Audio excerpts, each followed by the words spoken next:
Hi everyone! You are watching Drama Duo. We are back with The King Eternal Monarch, episode 13. In episode 13, it starts out with Lady Noel asking about the war in 1950 in the K-World.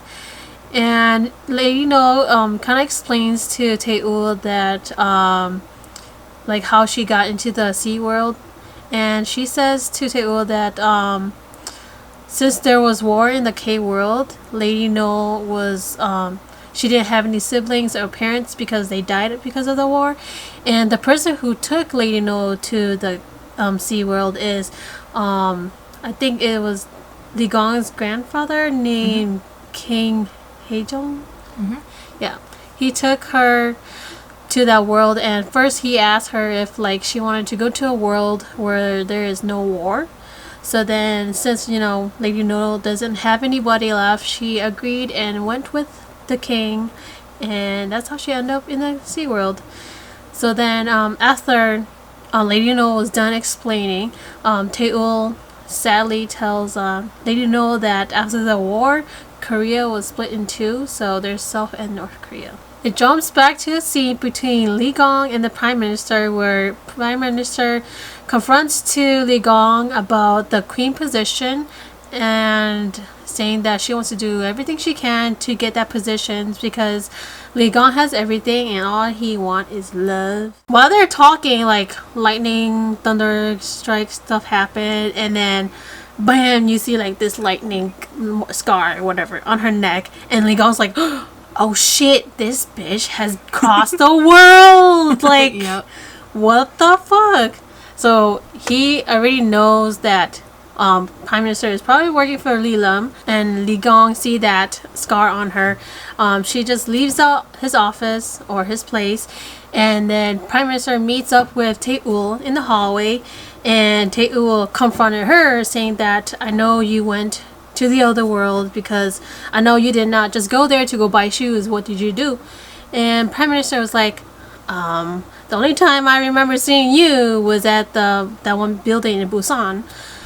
And then bam, like I guess another freaking lightning struck or whatever, and then you see her scar again, and Taeul's like, holy shit, this bitch, you've been lying to me. Yeah, she's lying to me because she's already crossed worlds. It's like she catches her right hand and lying, Yeah, so then she's like, bitch, I know you crossed worlds. She's like, yeah. Well, I did go buy shoes, but that's not the only thing I did because I only saw you at the building in Busan. I'm just like, bro, she already knows, but she doesn't know that Taeul know about that lightning scar. So from this scene, it wasn't in the last episode. It wasn't the doppelganger who Taeul ran into. It was actually her. So the Prime Minister was there and just pretending to be the doppelganger.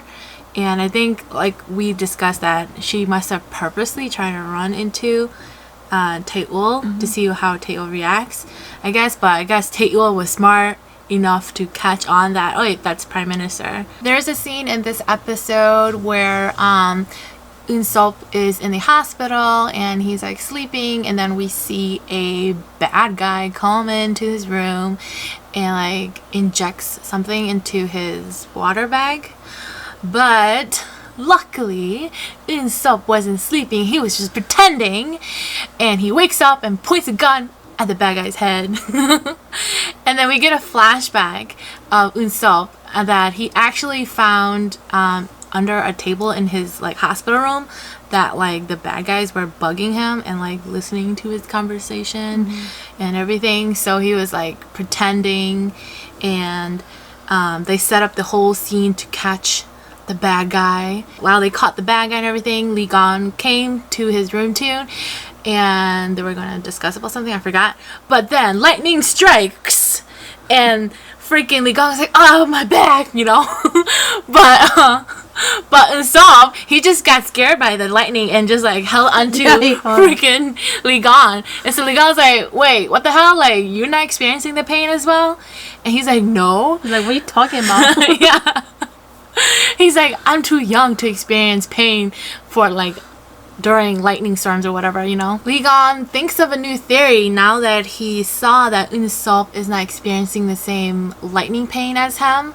So he thinks that only people who doesn't have a doppelganger is experiencing that pain. So people who has crossed the land and their doppelganger has died are experiencing that pain. So that's what his new theory is about that lightning pain. So it makes me question then, since Shinji is not experiencing it, does that mean that his doppelganger is alive somewhere? It's such a mystery right now. Like, is he held captive somewhere? Because, you know, when Teul went to the SeaWorld, she couldn't find Shinji anywhere. Yeah. And it's kind of confusing. Like, Shinji's character is just really like a puzzle right now. Because his mother... Okay, so Shinji's doppelganger from K-World. His mother said that... the doppelganger got into a car accident or some sort of accident that made him like go into a coma or something like that, and it was like supposed to be very serious, right? And then suddenly somehow the two were switched, right? And Shinji woke up and started living in the K-World. So what happened to his doppelganger? I don't think Shinji's doppelganger is dead yet, since he's not experiencing that lightning. Yeah. Later on, Teul goes out of the palace, and she has another security guard that goes with her, and surprisingly his name is also Jungmi, which is his nickname in that world too, but then his name's not Jung Michael or whatever, it's like Jung Mei something else. I don't remember. But they go out together to go find the place that Teul was kidnapped. They discovered that there was another bamboo forest near the area that Teul was captured or kidnapped. So then, like, Teul was like, okay, I'm gonna go to Ligon and go discuss with him about what I discovered. So then she meets up with Ligon and tells Ligon that, oh, there's like another bamboo forest that's close to the area that I got kidnapped. Ligon was just like, well, okay, yeah, good. That's good, I guess.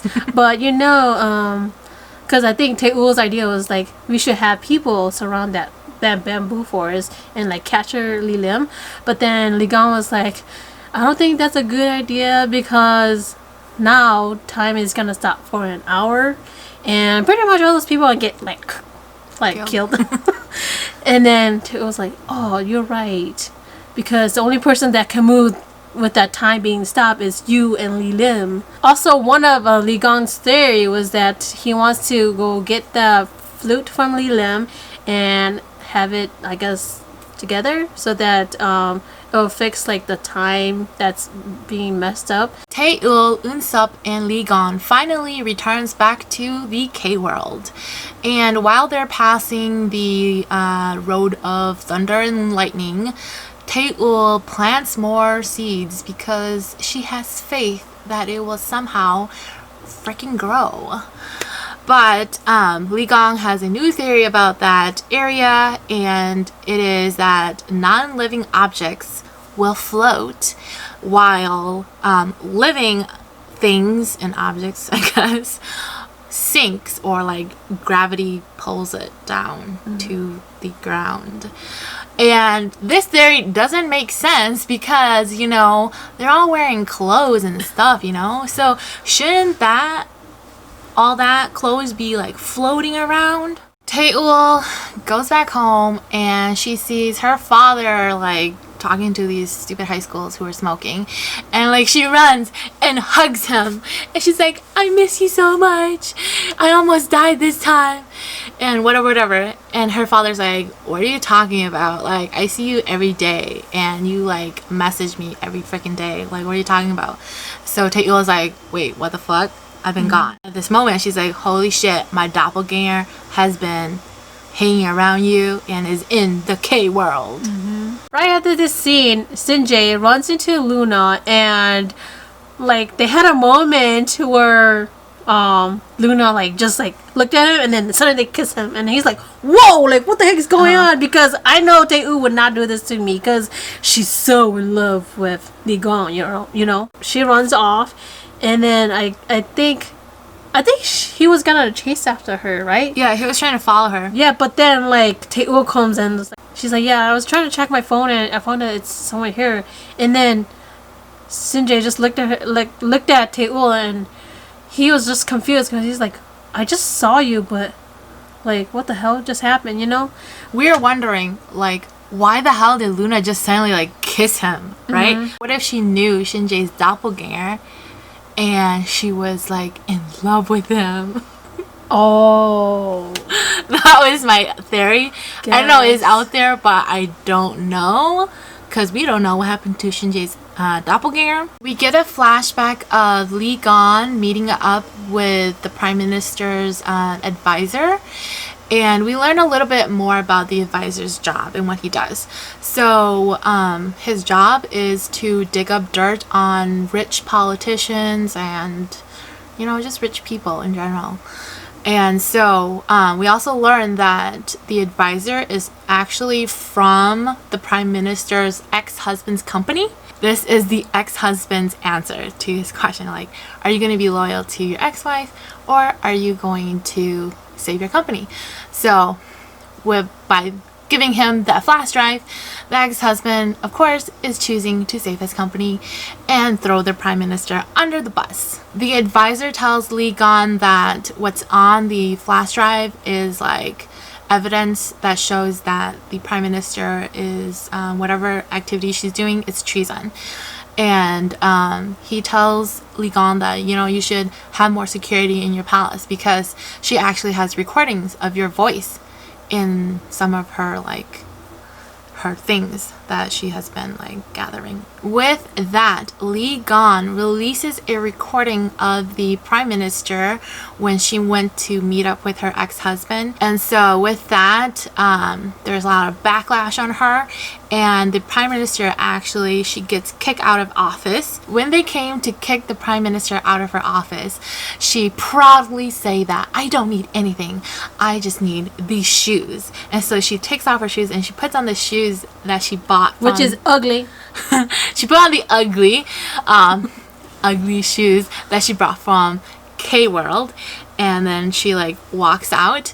With this, it's showing that the Prime Minister is definitely going to side with Lee Lim, because I think before she was still kind of sitting on the fence, but with here, Lee Gon burning her and, you know, kicking her out of office, she's fucking pissed and she's like, fuck no, I'm gonna fucking, like, align with Lee Lim. There is a very important scene in this episode, and it's when Tae-ul bought a gift for Lee Gon and hands it over to him, and he takes it out and it's like a black jacket. He was looking at it, he's like, this look very familiar, but I'm not sure, like, how and why. I didn't really think anything of it. I'm just like, okay. What? Not It didn't click into you? No, not Oh really. my god, this scene, I was screaming because I was like, oh my freaking god, I was freaking right. It's freaking Lee Gon.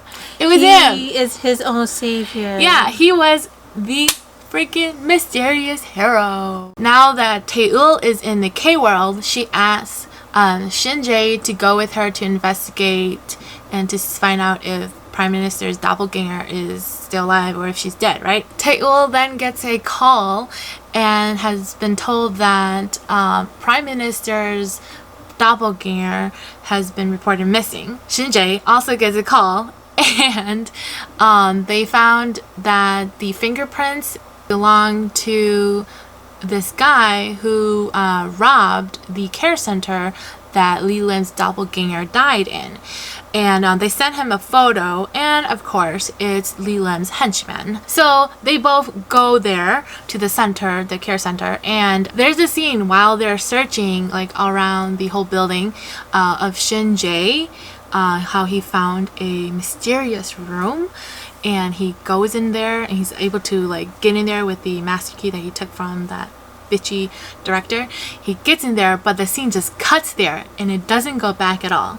And this is my theory. I think inside that room is his doppelganger. I didn't think about it until you said, like, you know, his doppelganger is probably still in coma. It was like a very small scene, but that's what I think he finds. At the end of this episode, Luna goes to Lee Gon's hotel to meet him and brought some drinks with her. So they're sitting down, and Lee Gon already knows that Luna is not Tae-ul. So then he goes by her and grabs a badge out of her jacket, and then I guess he has, like, this moment because he's like all dressed in black, right? And then I guess there's a mirror in the room, and he looks at himself. He's like, "Oh shit!" Holy shit! He's like, "I just realized something." It finally clicks. I know. He's like, "My savior is me." Yeah. So he's like, dun dun dun dun. He's like, oh my god, and then has a flashback of him going into the room like bang bang bang, and then like he sees himself, his little self, laying there. Once he realized that, like, you know, he was like, he got drugged by Luna, and then falls somewhere on the ground, I guess. And then that's how the scene ends.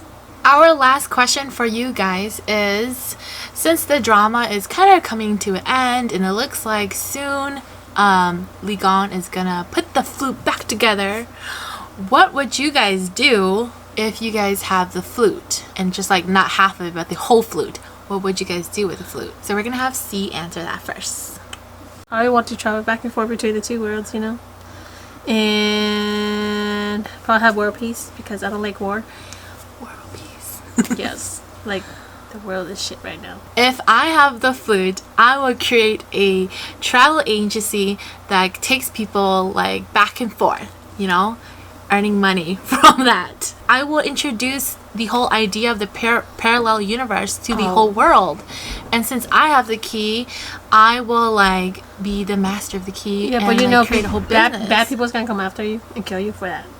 They can't, because I'm gonna like have tons of bodyguards and I'm gonna be rich and making money off of this, and so people can just vacation between the two worlds, and I'll create, and then eventually the two worlds will have like this like identification like system where you can tell like, oh, you're from the C world or you're from the K world, you know. Yeah, it will be amazing and epic. I mean, that'd be cool, but you're dead. I'm gonna make big bucks out of this magic flute.